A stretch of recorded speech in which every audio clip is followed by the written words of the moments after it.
Pratiqué majoritairement sur des golfs classiques, le foot-golf doit gérer la cohabitation entre deux populations, deux milieux sociaux bien différents. On sait qu'aujourd'hui, 98% des pratiquants du foot-golf viennent du foot et que c'est vrai que un des freins aujourd'hui, c'est la cohabitation.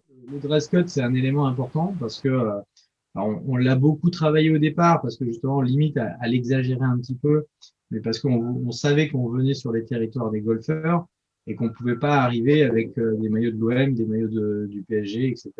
Et avec une tenue de footballeur.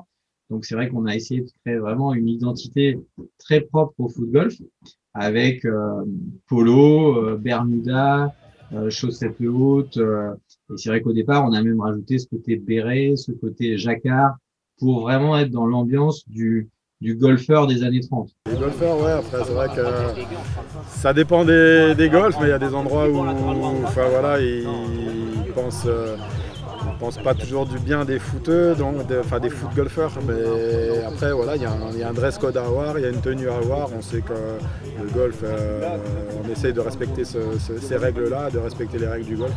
L'autre épine dans le pied de Romuald Préto, c'est la création d'une association concurrente à la sienne en 2020.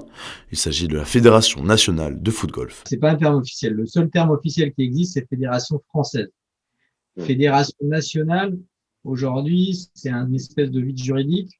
On va pas se cacher qu'aujourd'hui, on est en procès avec ces gens-là.